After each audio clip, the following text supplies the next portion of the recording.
The humidity of Seoul in February carried a crisp, biting edge that Theresa Enoch hadn't expected. Standing outside the Incheon International Airport, she adjusted the vibrant silk scarf at her neck, a splash of turquoise against her sensible wool coat. At 65, she was used to being the anchor, the one who navigated the subways of Brooklyn and the chaos of a middle school classroom. But here, surrounded by the dizzying neon glow of Hangul signs and the rhythmic pulse of a city that never seemed to blink, she felt like a single quiet note in a thundering symphony. "You're here, Risa," she whispered to herself, her voice a low melodic rasp. "Actually, here." The taxi ride to the Grand Hyatt was a blur of towering glass and steel. As the car wound through the hills of Namsan, Theresa watched young couples huddled under umbrellas, sharing laughter and steamed buns. It was Valentine's weekend, the season of the young. She felt a familiar, dull ache in her chest, the one she usually stifled by watching luxury romance vlogs on YouTube back in her apartment. Her daughter had called it a soul reset gift, but as Theresa checked into the opulent lobby, she felt less like a woman being reset and more like an antique placed in a modern gallery. By 9 p.m., the silence of her hotel suite became too loud. Restless, she smoothed her hair, touched up her lipstick, and headed down to the hotel bar. The bar was a cavern of amber light and expensive crystal. It was packed with beautiful people, men in slim-fit suits and women with glass-like skin, all toasted by the glow of expensive champagne. Theresa took a stool at the far end of the mahogany bar, feeling the weight of her solitude. Rough night for a celebration? The voice was deep, gravelly, and surprisingly close. Theresa turned. Sitting 2 stools away was a man who looked remarkably out of place. While every other man in the room wore a watch that cost more than a Honda, this man wore a simple, faded navy chore coat over a charcoal turtleneck. His hair was a dignified silver, swept back from a face etched with the kind of lines that only come from decades of heavy lifting or heavy thinking. "I think I'm just celebrating being the only person here who remembers the 1970s, Theresa joked, offering a warm, effortless smile. The man chuckled, a rich sound that seemed to vibrate in the air between them. He turned his stool toward her. "Then we are members of the same exclusive club. I'm Myung-dae." Theresa reached out to shake his hand, and as she did, she felt the texture of his skin. His palms were thick with calluses, his knuckles scarred and sturdy. Her eyes flicked down to his fingernails. Neat, but with the faint, telltale staining of earth and tannins. A worker, she thought. Maybe the groundskeeper or a local handyman. The thought immediately made her relax. She didn't have to impress a gardener. She didn't have to be the strong, sophisticated New Yorker. "I'm Theresa," she said, leaning her elbow on the bar. "Are you hiding out from the Valentine's madness too, Myung-dae?" "Something like that," he said, his dark eyes fixed on her with an intensity that wasn't predatory, but profoundly curious. "I find that the older the world gets, the louder it screams. I prefer the quiet." "I know that feeling," Theresa sighed, swirling the red wine in her glass. "Back home, I'm the one everyone leans on. The mother, the teacher, the widow, the fixer. For 40 years, I've been the person with the map and the plan. But just once," she paused, the wine loosening a truth she usually kept locked away. "Just once, I wanted to go somewhere where I wasn't the map. I wanted to be the one who got led." Myung-dae reached out, his rough, earth-stained hand hovering near hers.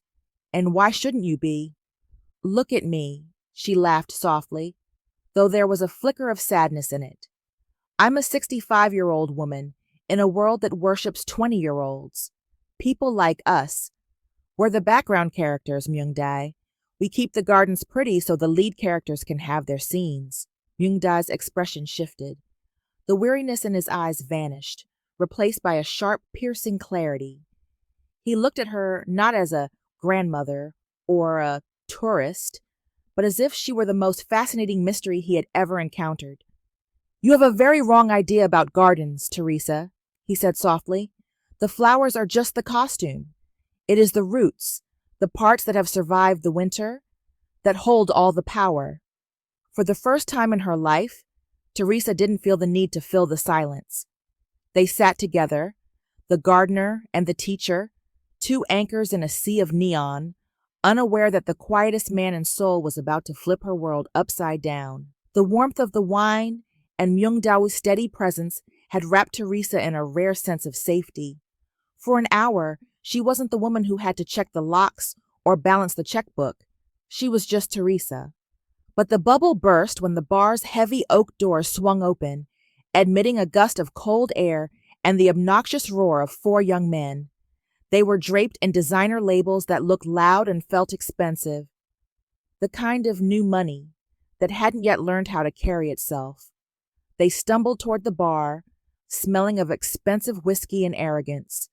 "Hey, look at this," one of them jeered, leaning heavily against the brass rail right next to Theresa. He was barely 25, his face flushed. He looked at Theresa, then at Myung-dae's simple chore coat, and sneered. "I didn't know the hotel started a senior citizen discount night. Gramps, shouldn't you be out pruning the hedges?" Theresa felt that old, familiar tension climb up her spine. She started to reach for her purse, her teacher voice at the ready to de-escalate. "We're just having a conversation, young man. Maybe you should find your friends." The young man leaned closer, invading her space. "I think you're in my seat, Auntie. Why don't you head back to the retirement home so the people who actually spend money can have a drink?"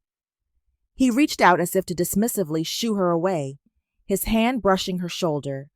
Before he could make contact, the air in the room seemed to freeze.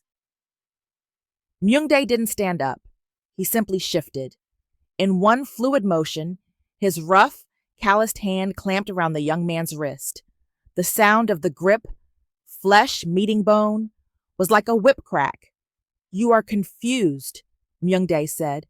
His voice wasn't loud, but it possessed a terrifying subterranean resonance. The gardener was gone. In his place stood a man who looked like he could command an army with a blink. "You are not a patron. You are a guest who has stayed too long." "Let go of me, old man," the boy yelped, trying to pull away. But Myung-dae's hand was a vice. "Apologize to the lady," Myung-dae commanded. The sheer weight of his authority brought the entire bar to a standstill. Even the bartender stopped polishing glasses. "Now!" The young man looked into Myung-dae's eyes and saw something that made his bravado vanish instantly. He stammered a pathetic "sorry," and once released, scrambled away with his friends trailing behind him in hushed shock. Theresa's heart was hammering against her ribs like a trapped bird. The adrenaline, combined with the jet lag and the fact that she'd skipped lunch to see the Gyeongbokgung Palace, suddenly took its toll. The amber lights of the bar began to swirl into long, dizzying streaks of gold. "Theresa?" Myung-dae's voice was soft again, urgent. He reached out to steady her. I just need a second," she whispered. Her knees felt like water. "The room it's moving." The last thing she felt was the incredible strength of his arms catching her before she hit the floor, solid, unyielding, and smelling faintly of cedar and rain. Theresa woke up to a silence so profound, it felt expensive. She blinked, expecting the beige wallpaper of her hotel room. Instead, her eyes met a ceiling of recessed cove lighting and hand-painted silk. She was lying on a bed so soft it felt like being held by a cloud. The sheets were 1,000 thread count Egyptian cotton, cool and crisp against her skin. She sat up slowly, her head throbbing. This wasn't her room. This was a suite the size of a New York penthouse. Floor-to-ceiling windows revealed the sparkling skyline of Seoul, the Han River snaking through the city like a ribbon of diamonds. There was a soft knock and the door opened. A woman in a charcoal gray uniform entered, carrying a silver tray. "Good morning, madam," the woman said with a deep, respectful bow. "Chairman Lee requested that we prepare a restorative breakfast for you. We have a physician on standby if you feel dizzy, but he believed you simply needed rest." "Chairman Lee?" Theresa stammered, clutching the duvet to her chest. "Where am I? Where is Myung-dae? The man from the bar?" The maid smiled politely, setting the tray, laden with abalone porridge, fresh fruit, and steaming tea, on a rolling table. "The chairman is currently in a meeting, madam. He sat in the armchair by your door until dawn to ensure you were recovered. He only left an hour ago to change for his board members."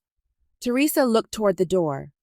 A simple wooden armchair sat there, looking out of place in the ultra-modern room. She pictured the gardener sitting there all night, watching over her like a silent protector. She pushed back the covers and stood, her legs still a bit shaky. She caught her reflection in a massive gold-leafed floor mirror. She was still in her clothes from the night before, but her shoes had been neatly placed by the bed.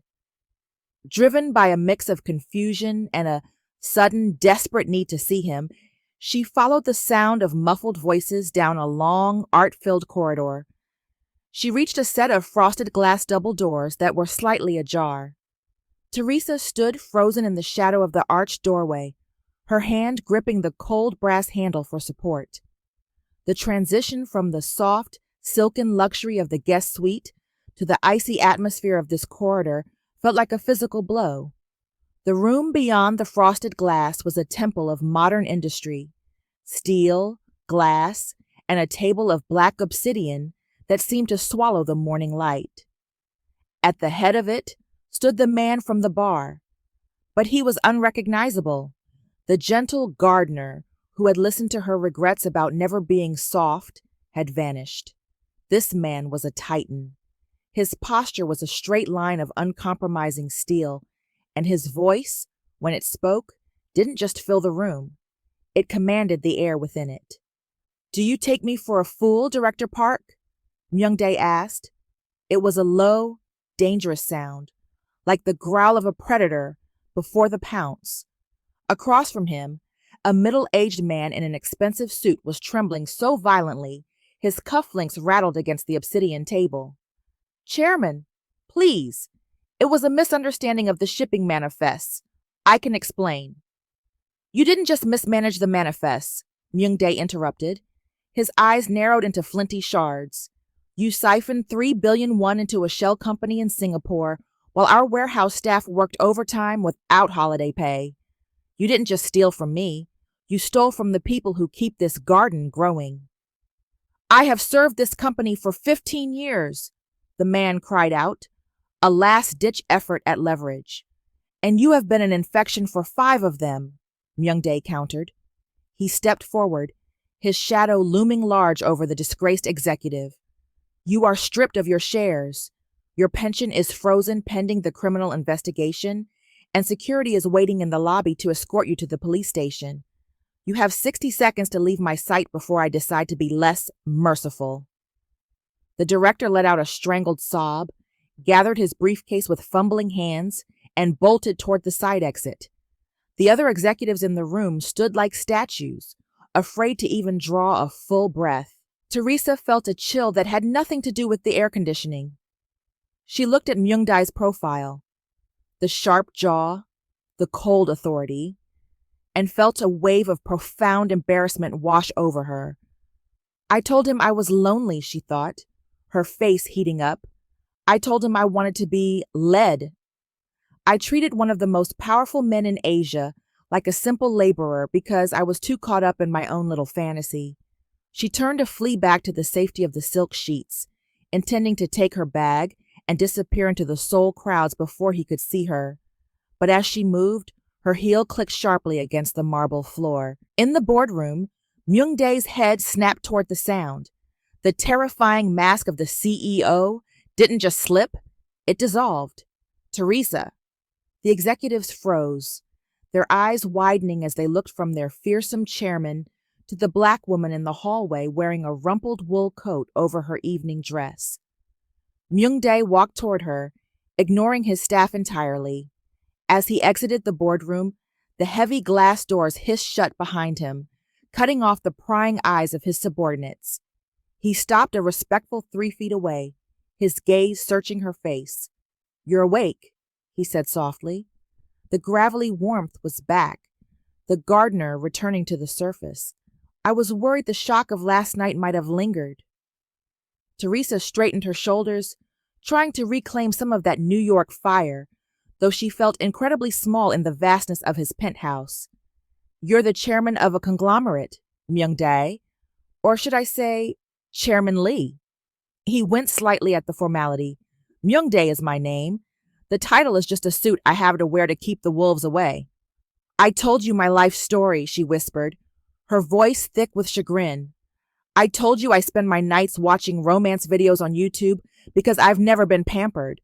I thought you were like me, someone on the outside looking in." Myung-dae took a step closer, his eyes fixed on hers, with an intensity that made her breath hitch. "I am like you, Theresa," he said firmly. "I have spent 40 years being the strong one for an entire nation's economy. I have built cities, but I haven't had a conversation that felt honest since my hair was black. Last night, for the first time in my life, someone looked at me and didn't see a rich person. They saw a man." He glanced back at the boardroom doors, then back to her. "I am a billionaire, yes. I own the world you are standing in. But until I sat at that bar with you, I didn't own a single moment of peace." Theresa looked at him, really looked at him, and saw that despite the tailored suit and the power he wielded, the loneliness in his eyes hadn't changed. It was still there, a mirror of her own. "I should go," she said, though her feet wouldn't move. "I don't belong in a place with silk walls and private police." "Wait," Myung-dae said, reaching out as if to touch her arm, then pulling back out of respect. "Those men in there, they want to force me out. They think I've grown too old. They want a family man or a younger shark to lead." He paused, a daring light dancing in his eyes. "I have a proposal, one that would give the board the stability they want and give you the week of romance your daughter intended for you. Stay. Be my fiancé for the next 6 days." Theresa gasped. "You're joking. I'm a retired teacher from Brooklyn." "And I am a man who keeps his promises," he replied, a small, elegant smile playing on his lips.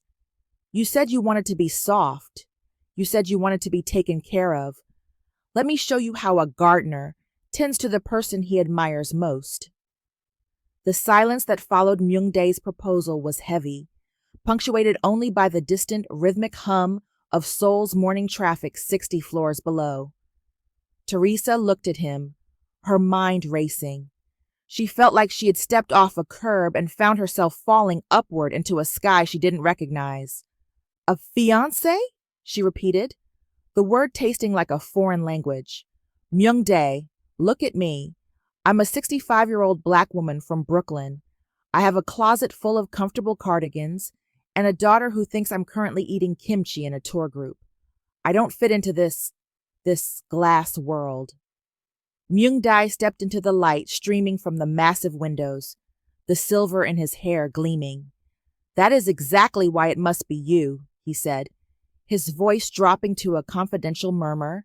"My board of directors, the men you saw scurrying out of that room, they are vultures. They see my age as a weakness. They claim that because I am solitary, I have lost my pulse on the world. They want to replace me with someone younger, someone relatable, with a glossy, staged family." He walked over to a small, exquisite bonsai tree sitting on a pedestal of black marble. He touched a leaf with a tenderness that made Theresa's pulse skip. "They think I am a relic, but if I show up at the 50th anniversary gala with a woman who is vibrant, fearless, and worldly, a woman who makes me laugh, who makes me look like a man with a future rather than just a past, I stripped them of their only weapon.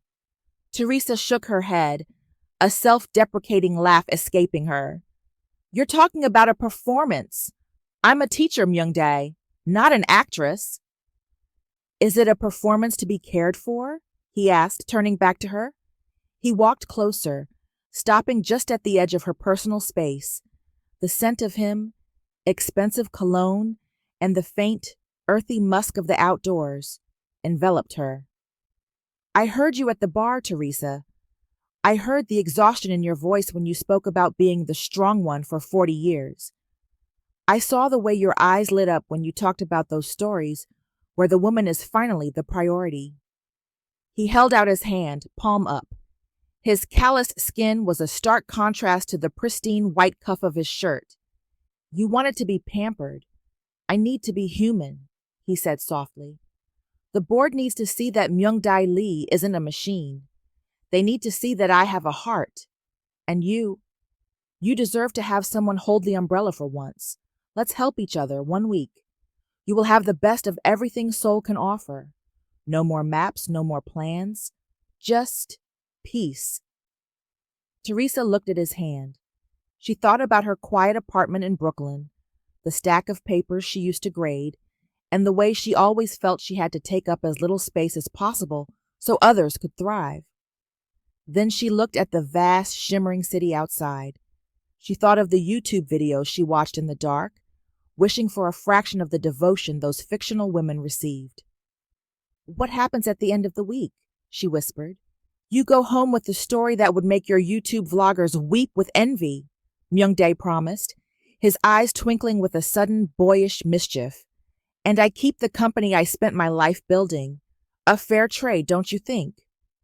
Theresa took a deep breath. She felt a spark of that vibrant, fearless woman she used to be before life had tired her out. She reached out and placed her hand in his. His grip was firm, warm, and utterly grounding.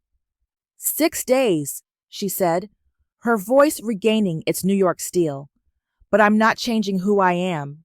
If I'm going to be a fiancé, I'm doing it as Theresa Enoch, cardigans and all.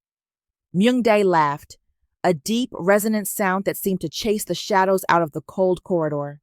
He raised her hand to his lips, his gaze never leaving hers.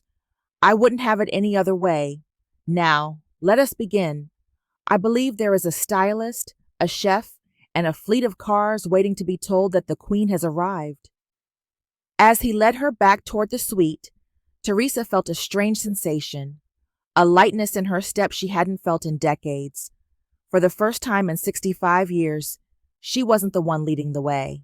She was being led into a dream. The transformation began not with a glass slipper, but with a knock on the door at precisely 10 a.m. Theresa sat on the edge of the velvet sofa, clutching a cup of tea as a small army filed into the penthouse. There was Min-hee, a stylist with avant-garde glasses and a discerning eye, a master esthetician from the city's most exclusive clinic, and 2 assistants carrying garment bags that looked like they contained clouds of silk and lace. The chairman's instructions were very specific, Ms. Enoch, Min-hee said, her voice a respectful lilt. He said we are not to change you. We are only to reveal you. For the next 6 hours, Theresa was immersed in the kind of indulgence she had only ever seen through a smartphone screen. She was whisked away in a tinted limousine to a private wing of a skincare clinic in Gangnam, where the air smelled of crushed pearls and green tea. As she lay back, feeling the cool touch of gold leaf masks and the rhythmic hum of high-end treatments, she felt the decades of New York winter and classroom stress being gently erased from her skin. Is this real? She whispered as a technician massaged her hands, the hands that had spent years scrubbing chalkboards and carrying heavy grocery bags. It is your reality now, madam, the technician replied. When she returned to the penthouse, the sun was beginning to dip, painting the Seoul skyline in hues of violet and tangerine. Min-hee was waiting with the garment bags. Instead of the stiff, restrictive gowns Theresa feared, she was presented with an array of rich textures, a champagne-colored silk wrap dress, a cream cashmere coat, and shoes made of leather so soft it felt like a second skin. She stood before the full-length mirror, her breath catching. Her skin glowed with a luminous, dewy finish. Her silver-flecked hair had been styled into a sophisticated, voluminous crown. She looked like the woman from her favorite stories, the one who was cherished, the one who was the center of someone's world. "You look breathtaking, Theresa." She turned. Myung-dae was leaning against the doorframe, his hands in his pockets. He had traded his boardroom armor for a soft knit sweater and tailored trousers. He looked less like a chairman and more like the man from the bar, but his gaze was even more intense. "I feel like a stranger to myself," she admitted, smoothing the silk over her hips. "No," Myung-dae said, walking toward her. He stopped just inches away, his presence warm and grounding. "You look like the woman I saw at the bar, the one who was hidden under the weight of everyone else's needs. I haven't changed the book, Theresa. I've just polished the cover." He offered his arm. "Dinner is waiting. I thought we might stay in tonight. The city can be loud, and I find I'd rather hear your voice than the traffic." They moved to the dining terrace, where a private chef had prepared a meal that was a work of art. Course after course arrived: delicate lobster tail, Wagyu beef that melted like butter, and a dessert of poached pears infused with ginger. As they ate, the performance began to fade. Theresa found herself laughing, a deep, boisterous Brooklyn laugh that echoed against the glass walls. She told him stories about her mischievous students, about the time she got lost in the Bronx, and about her daughter's obsession with K-dramas that had started this whole journey. Myung-dae watched her, his chin resting on his hand. He didn't check his phone. He didn't look at his watch. He watched the way her eyes crinkled when she laughed, and the way she used her hands to emphasize a point. "What?" she asked, catching his gaze. "Is there sauce on my face?" "No," he said softly, a small, stunned smile touching his lips. "It's just, I haven't heard that sound in this house before. Laughter that isn't polite. Laughter that is real." "Well, you're paying for the show, Chairman," she teased. "I think," he said, reaching across the table to briefly touch her hand, "that I am getting the better end of this bargain. The board thinks I am showing you off to save my job, but the truth is, I think I'm just showing myself what I've been missing." Theresa looked out at the lights of Seoul, feeling a strange, fluttery warmth in her chest. For the first time in her life, she wasn't the strong one. She wasn't the fixer. She was a woman being adored, and to her surprise, she didn't feel guilty about it at all. The third day began not in the glass and steel heart of the city, but in the mist-shrouded hills on the outskirts of Seoul. Myung-dae had traded the limousine for a rugged vintage SUV, driving himself with a focused, quiet joy that Theresa hadn't seen before. They pulled up to a traditional Hanok estate, a sprawling complex of dark wood and curved tile roofs, nestled into the side of a mountain like it had grown there. "This is where I breathe," Myung-dae said as he helped her out of the car. He led her past the main house to a courtyard hidden behind a moon gate. Theresa gasped. Arranged on stone pedestals were dozens of trees, miniature forests of pine, maple, and juniper. Each one was a masterpiece of twisted wood and delicate needles, capturing the essence of a 1,000-year-old mountain in a ceramic pot no larger than a dinner plate. "My garden," Myung-dae said, gesturing to the silent rose. He walked to a gnarled black pine and picked up a small pair of shears. His movements were slow, almost meditative. He didn't look like a CEO. He looked like a monk. Theresa watched him, noticing how his shoulders lost their boardroom tension. He reached out to prune a single microscopic needle, his thick, calloused fingers moving with the precision of a surgeon. "This is where the gardener's hands come from," Theresa said softly, stepping closer. "I started this 30 years ago," Myung-dae replied, not looking up, "when the company grew too fast, when my wife passed, and the house became a museum of things I didn't want to touch. A bonsai is a lesson in patience, Theresa. You cannot force it to grow. You can only guide it. If you are too harsh, it snaps. If you are too distant, it withers. He finally looked at her, and the vulnerability in his eyes made her breath hitch. People think a chairman is a mountain, he whispered, unshakable, stone. But a mountain is lonely, Theresa. Nothing grows at the very peak. It is cold. Up there, you forget the feel of the earth. He set the shears down and took a step toward her. At the bar that night, you spoke about being the strong one. I realized we are the same. We both spent our lives building structures for other people to live in while we stood outside in the rain. Theresa felt a sudden, sharp sting in her eyes. She reached out, her fingers brushing the rough, scarred skin of his knuckles. This wasn't about the private jets or the silk sheets anymore. It wasn't about the YouTube fantasy. It was about the man who sat in a wooden chair all night just to make sure she was safe. You're not outside anymore, Myung-dae, she said, her voice a warm anchor in the quiet garden. Myung-dae closed his eyes for a brief second, leaning into her touch. It was a small gesture, but for a man who had been a mountain for 40 years, it was a landslide. He took her hand, his thumb tracing the line of her palm. For the first time in a long time, he said, I don't want to be the chairman. I just want to be the man who tends to this garden with you. The fake engagement felt like a distant, fading memory. In the silence of the hills, surrounded by trees that had survived through careful tending, Theresa realized she wasn't just playing a role in his life. She was becoming the very thing he needed to survive the winter. He didn't kiss her. Instead, he simply tucked her hand into the crook of his arm and led her deeper into the trees, his stride matching hers. Two people who had spent a lifetime being strong, finally allowing themselves to be soft. The Grand Hyatt Ballroom was a cathedral of light, dripping in Swarovski crystal and the heavy scent of lilies. This was the 50th anniversary gala of the Lee Group, the Lion's Den. Theresa stepped out of the elevator, her hand resting on Myung-dae's arm.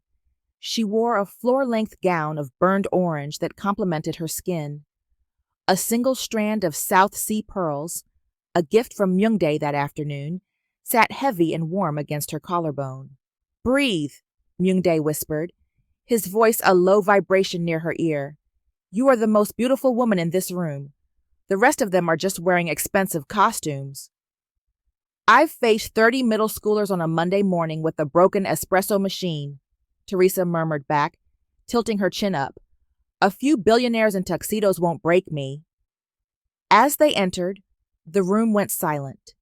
The elusive chairman, the man who rarely attended social functions and never brought a guest, was walking in with a woman who radiated a quiet, regal confidence that didn't come from a plastic surgeon's office.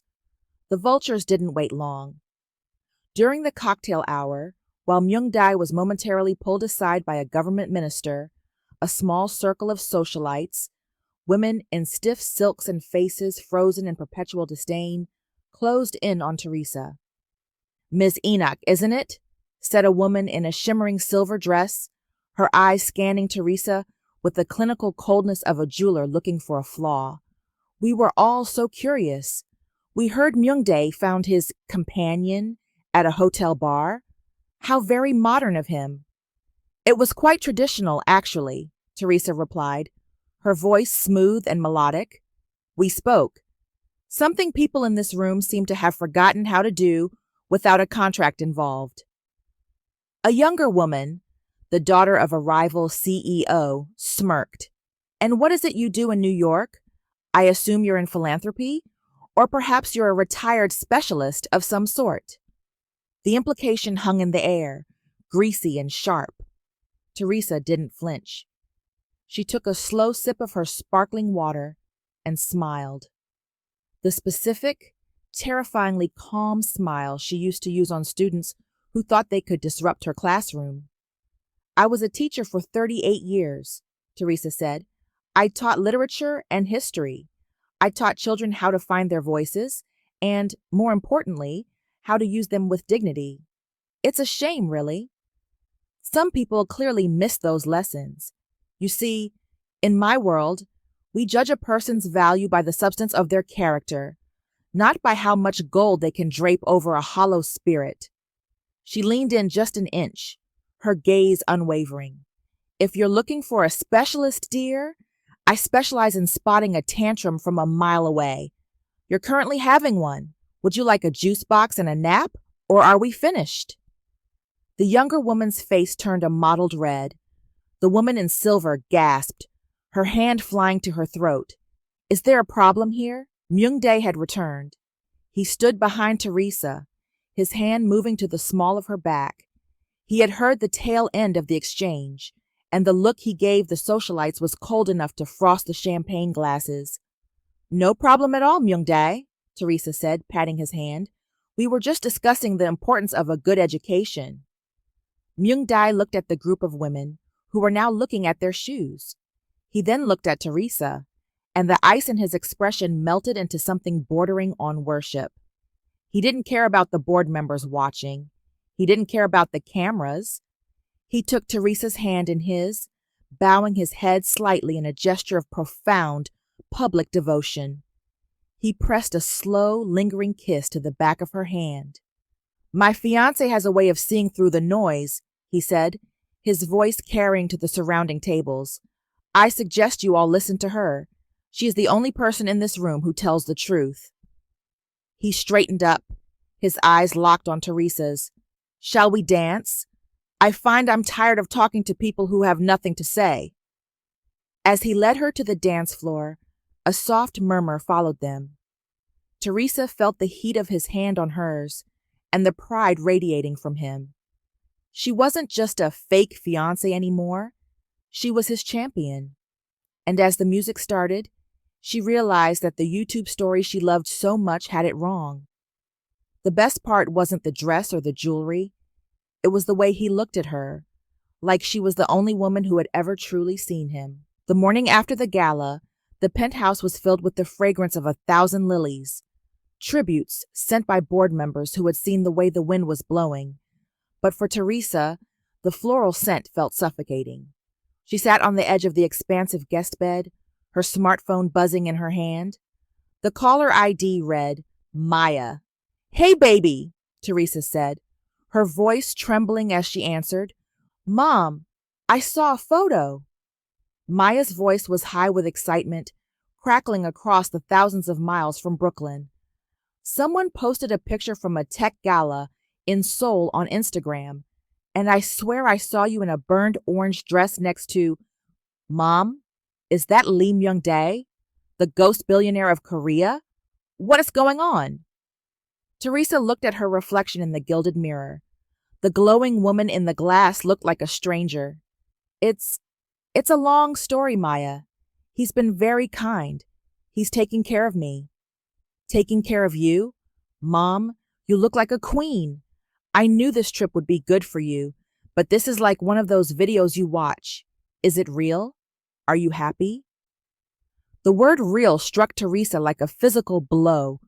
She thought of the fiancé contract, the stylists, and the board member she was helping Myung-dae deceive. I'm having a wonderful time, sweetheart. I'll tell you everything when I get back. I can't wait. You deserve all of it, Mom. You've been the pillar for everyone else for so long. Just let someone hold you up for once. Love you. When the call ended, the silence of the room felt heavy with guilt. Theresa put her head in her hands. She was a teacher. She spent her life telling children that honesty was the foundation of a good life. Now, she was living a lie in a palace built on secrets. She felt like a fraud, a regular grandmother playing dress-up in a world where she didn't belong. Meanwhile, in the glass-walled study at the other end of the penthouse, Myung-dae was not looking at quarterly reports. He was staring at a small, leather-bound calendar on his desk. 2 days left. In 48 hours, the 1-week Valentine's trip would be over. Theresa would pack her sensible wool coat and her turquoise scarf, and she would fly back to a life in Brooklyn where he could not follow. The thought caused a literal sharp pain in his chest, a sensation more terrifying than any hostile takeover. He paced the room, his hands clenched behind his back. He had spent decades building an empire, so he would never be vulnerable. Yet here he was, undone by a woman who laughed at his jokes and called him Myung-dae instead of chairman. Sir, his secretary, a man who had been with him for 20 years, stood at the door. The board is talking about withdrawing their motion for your forced retirement. Your engagement has stabilized the stock price. They are calling it a masterstroke of PR. It wasn't a masterstroke, Myung-dae snapped, his voice uncharacteristically sharp. Sir? Myung-dae turned, his face pale.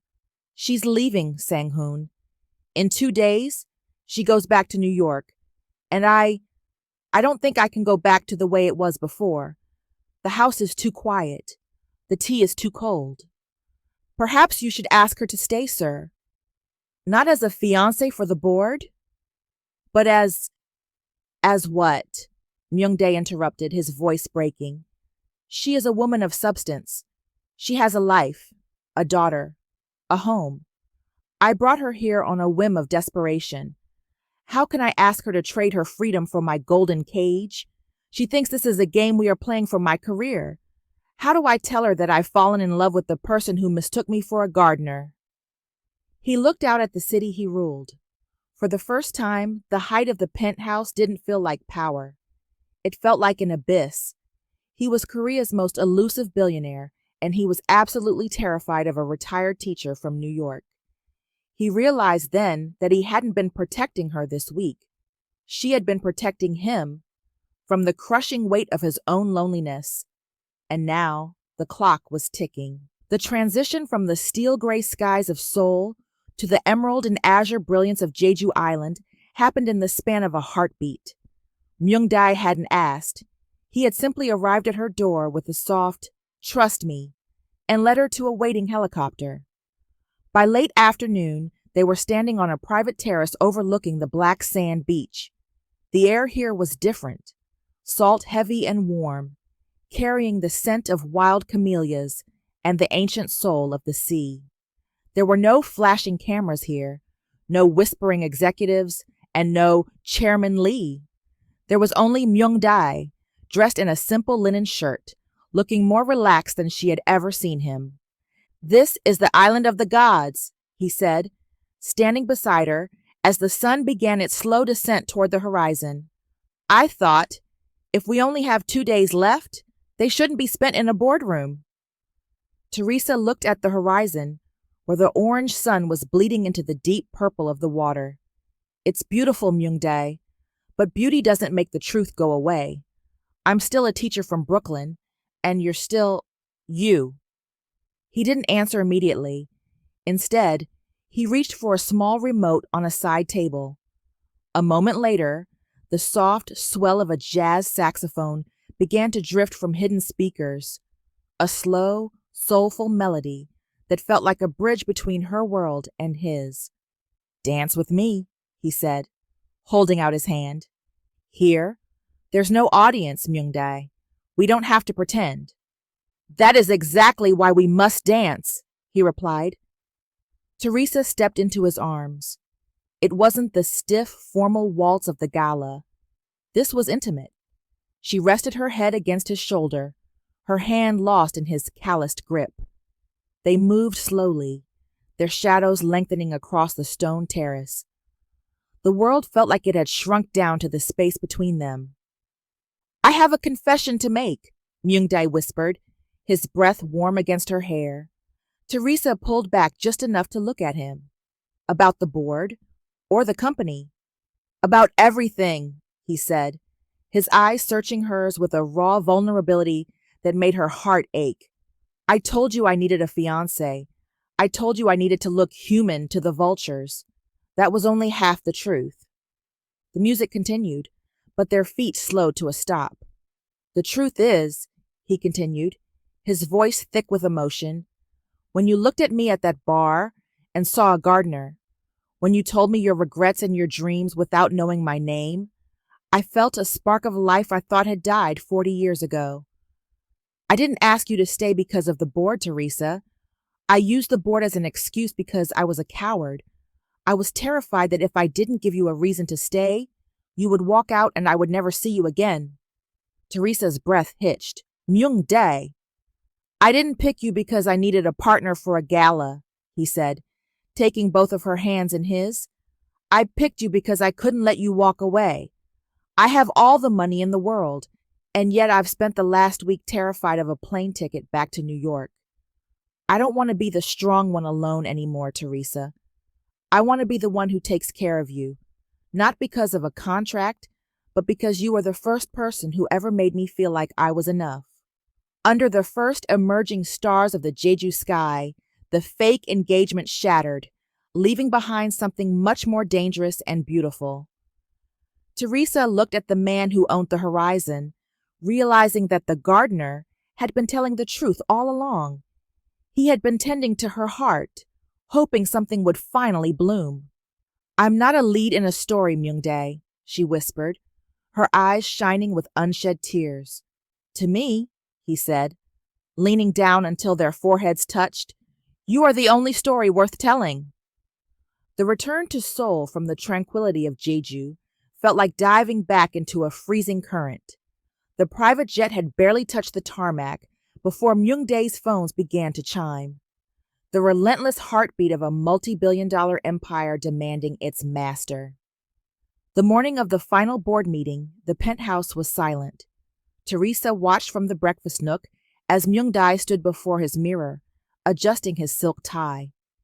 He looked every bit the formidable chairman, but his hands, those gardener's hands, were trembling slightly. This is it, she said, walking over to him.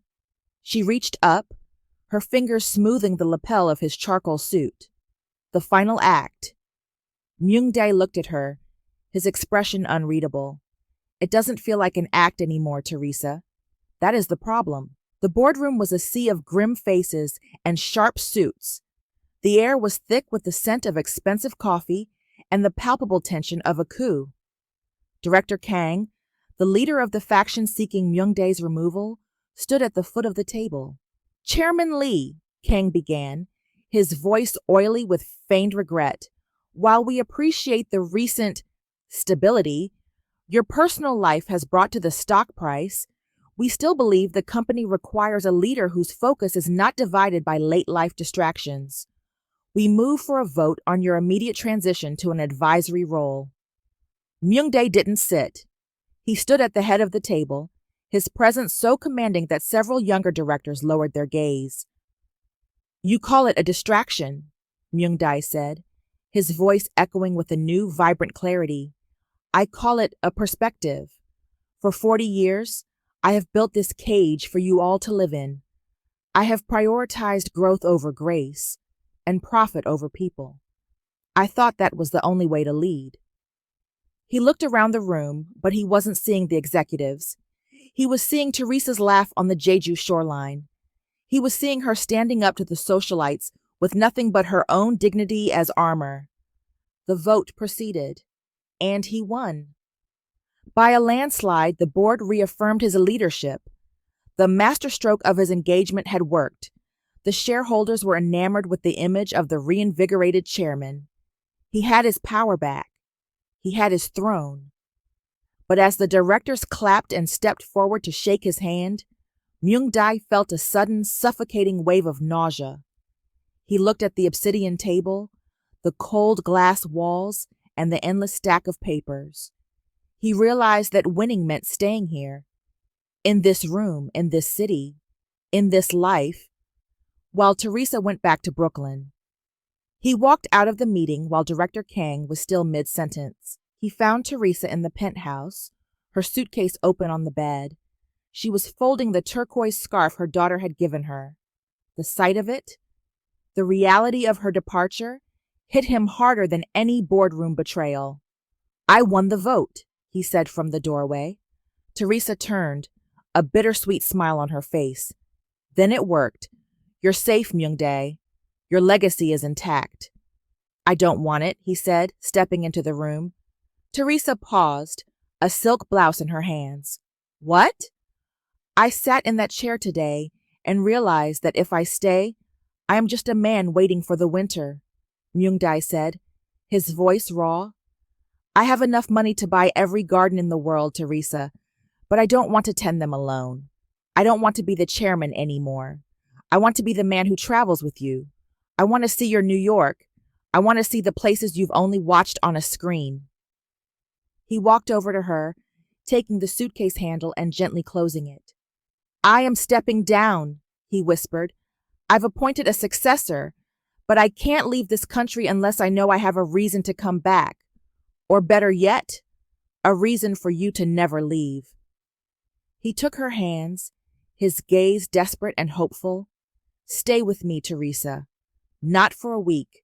Not for the board. Stay in Korea with me. Let me spend the rest of my life making sure you never have to be the strong one again. Let me be your softness. Theresa looked at the suitcase, then at the man who was willing to walk away from a kingdom just to hold her hand. Myung-dae, my life is in New York. My daughter. We will bring her here. We will fly to her. We will build a bridge between our worlds, he promised. Just don't go back to being a background character. Stay here and be the lead. With me. Theresa looked into the eyes of her gardener and realized that the greatest romance wasn't something you watched on YouTube.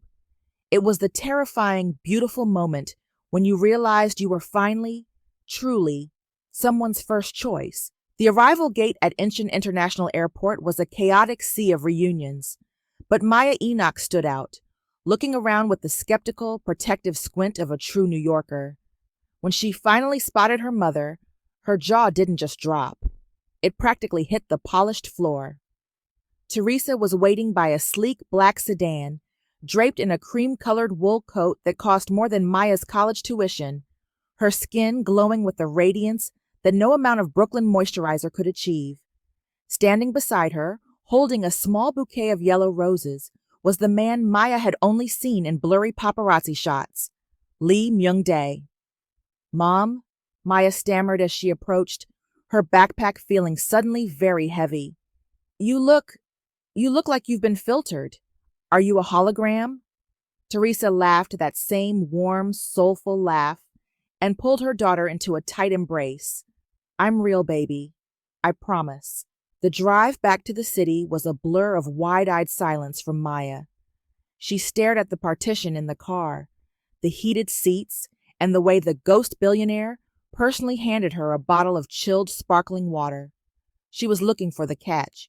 She was looking for the man who was using her mother as a prop. When they arrived at the penthouse, Maya's skepticism reached its peak. Okay, Mom, talk to me, she whispered, as soon as Myung-dae stepped away to take a call. Is this a cult? Is he a spy?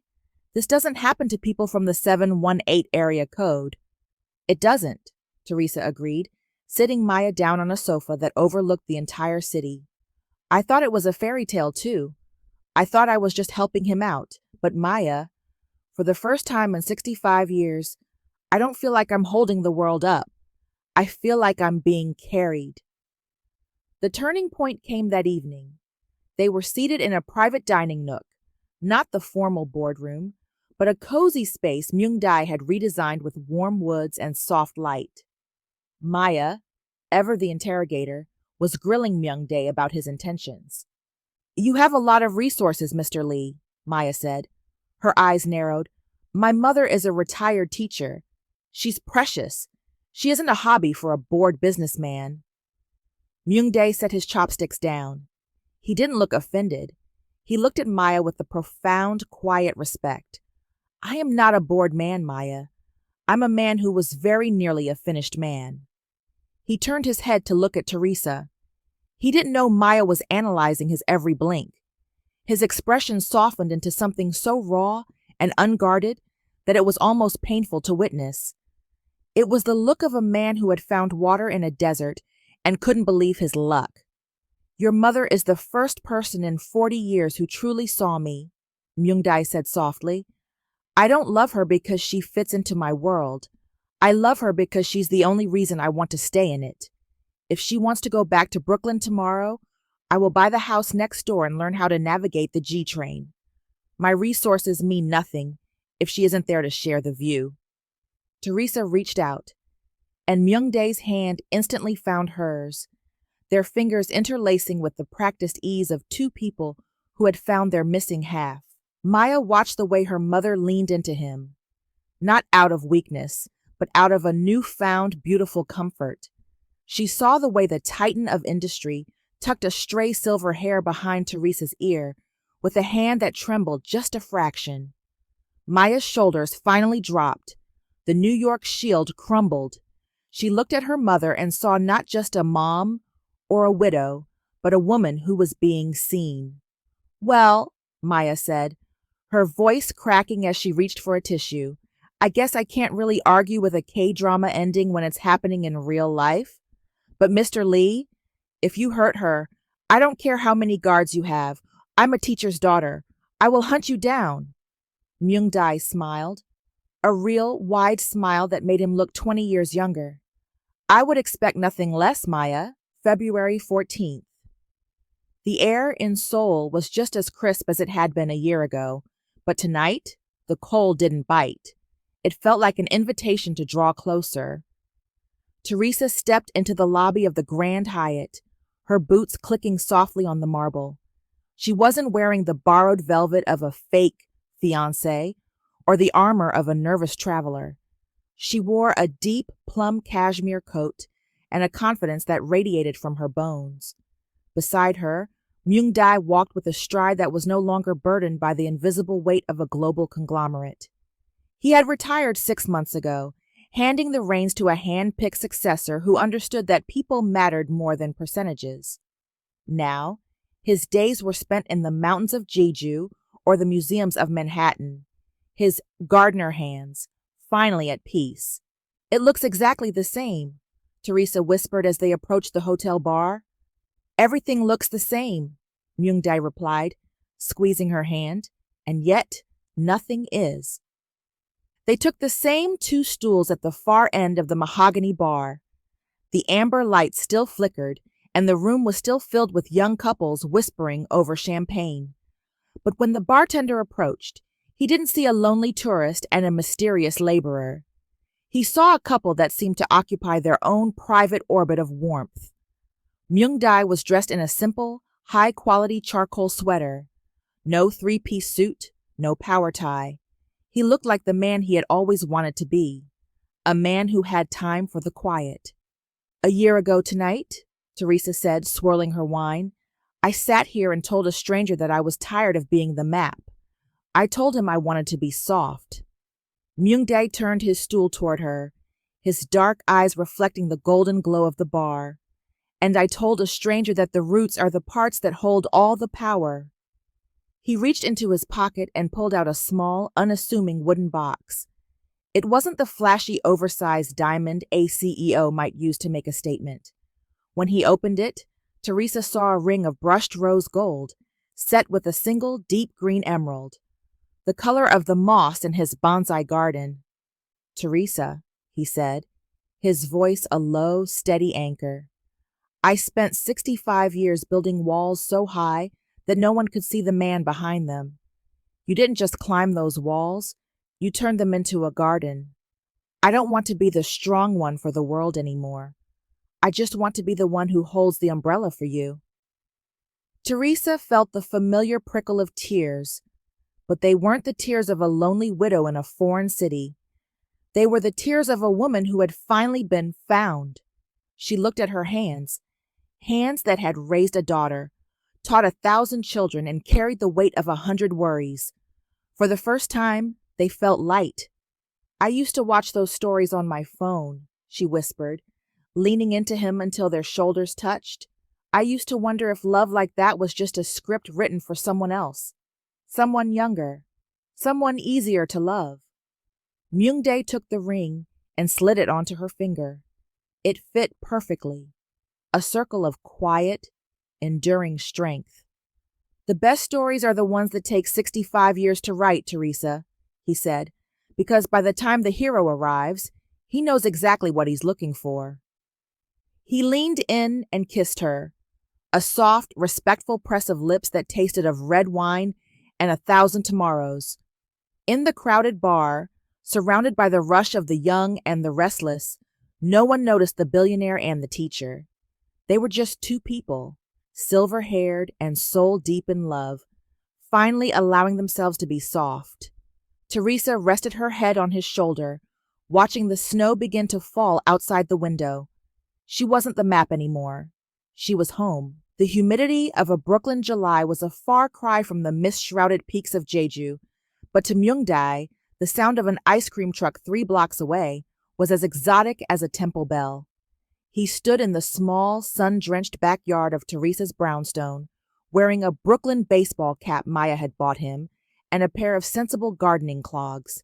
He was currently taming a wild rosebush that had seen better days, his calloused hands moving with the same reverence he had once shown his million-dollar pines. "You're over-pruning, Mr. Chairman," Theresa called out, leaning against the screen door. She held 2 glasses of iced tea, the condensation beads sparkling in the light.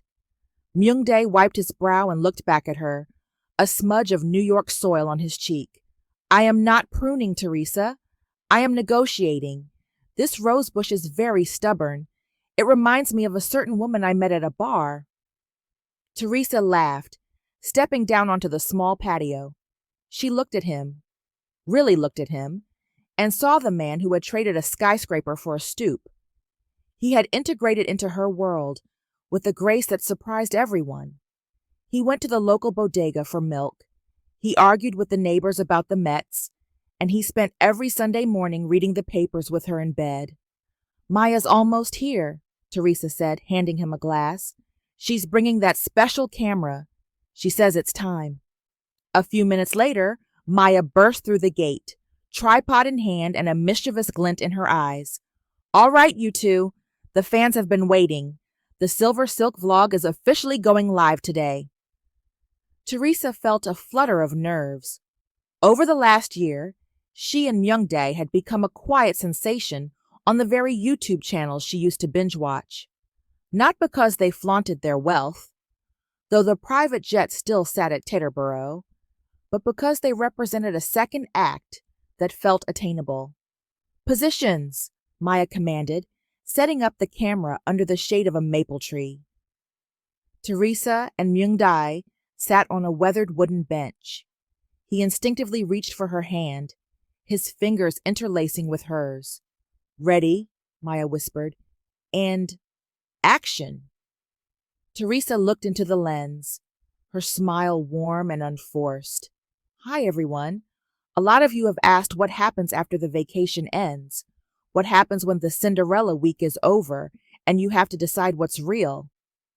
Myung-dae looked at Theresa, ignoring the camera entirely. "I learned that the palace isn't the point," he said, his voice rich and steady. "The point is the person who sits in the guest room and waits for you to become yourself again." "We spent so long being the heroes of other people's stories," Theresa added, leaning her head on his shoulder. "But at 65, we realized we could be the leads in our own. It doesn't matter if you're in a penthouse in Seoul or a backyard in Brooklyn. Love isn't a destination. It's the person holding the umbrella while you walk there." Myung-dae leaned in and kissed her temple, a gesture so natural and tender that Maya sighed behind the camera. "Cut!" Maya cheered. "That's the one. That's going to break the internet." As Maya began to pack up, the sun started to set, casting long golden shadows over the Brooklyn garden. Myung-dae pulled Theresa closer, the scent of earth and tea and home surrounding them. "You know," he whispered, "I think the roses will bloom by August." "I know they will," Theresa replied, closing her eyes. "Everything we plant seems to grow eventually." The strong one and the chairman were gone. In their place were 2 gardeners, finally enjoying the shade of the trees they had spent a lifetime growing. The end. Thank you for watching. If you loved this story, Don't forget to hit that like button and subscribe for more emotional twists and character-driven plots. And if you're ready for the next story, make sure to turn on notifications so you never miss an update. Until next time, keep believing in love that defies all odds.